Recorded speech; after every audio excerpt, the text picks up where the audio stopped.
Reserve bank ने inoperative या फिर बंद पड़े बैंक खातों पर नया नियम जारी किया है। इन नियमों की खास बातें क्या है और इससे ग्राहकों का किस तरह से भला हो सकता है, ये बता रहे हैं अजीम मीडिया संवाददाता सुबोध मिश्रा।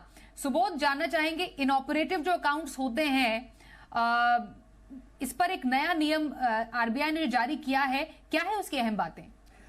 देखिए, मैं आपको बता दूं कि जो ये बंद खाते हैं, जो निष्क्रिय खाते हैं, या फिर अगर हम बोलें जहां पे लावारिस जमा है, मतलब कई ऐसे अकाउंट जहां पे जो पैसे जमा हैं उनके बारे में मालूमात नहीं है, ऐसे जो खाते और ऐसी जो जानकारियां थी, इसको लेकर के काफ़ी ज़्यादा चीज़ें जो है आरबीआई ने अपने अब नए नियम में क्लियर की है। आपको एक चीज़ इसमें बताता जाता हूँ कि क्या क्या चीज़ें क्लियर हुई हैं। सबसे पहले तो बैंकों को जो निष्क्रिय बचत खाते हैं उन पर हमेशा ब्याज देते रहना होगा। ये बहुत ही इंपॉर्टेंट है, खासतौर पर ऐसे लोगों के लिए जिनके खाते निष्क्रिय हैं, उनमें पैसा पड़ा हुआ है लेकिन वो इनऑपरेटिव थे किसी वजह से। अब उस पैसे पर अब जो बैंक है उसको ब्याज देते रहना होगा। और इसके बाद आपको बता दूं कि मिनिमम बैलेंस की जो पेनाल्टी है वो अभी निष्क्रिय खातों पर नहीं लगेगी।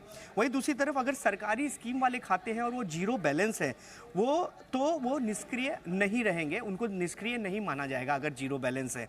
वहीं अगर हम बात करें कि जो निष्क्रिय खाते हैं उनके जो मालिक हैं, अगर किसी वजह से वो लोग नहीं कर पा रहे हैं, ऑपरेट नहीं कर पा रहे हैं, तो उनके बारे में उनको जानकारी देना एसएमएस या मेल के जरिए उनको जानकारी दी जाएगी और उनको ये चीज़ें बताई जाएंगी। और सबसे बड़ी बात यह है कि अब केवाईसी जो होगा वो आसान होगा। निष्क्रिय खातों में केवाईसी होते ही वो फिर से जो निष्क्रिय खाते हैं वो चालू कर दिए जाएंगे। और सबसे बड़ी बात है कि अगर आपका जो खाता है वो दोबारा चालू कराना है कराया जाएगा तो उस पर कोई चार्ज भी नहीं लगेगा। कई बार ऐसा होता है कि लोग निष्क्रिय खाते को वापस नहीं चालू इसलिए कराते हैं, उन्हें डर लगता है कि जाएंगे तो कहीं ऐसा ना हो भारी भरकम कोई चार्ज लगे, तो ऐसा कुछ नहीं होगा, वो चार्ज भी नहीं लगेगा। और बड़ी बात यह है कि जिस दिन भी आप अर्जी देते हैं उसके 3 दिन बाद जो निष्क्रिय खाता है उसको वापस सक्रिय कर दिया जाएगा।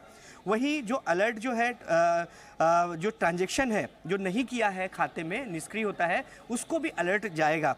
और दोबारा जो निष्क्रिय खाते हैं, इनऑपरेटिव खाते हैं, उन पर 6 महीने तक दोबारा चालू होने पे 6 महीने तक बैंक को निगरानी भी रखनी होगी कि आखिरकार उसमें किस तरह की जो है जो ऑपरेशन किस तरह के हो रहे हैं, इस पर भी निगरानी रखी जाएगी।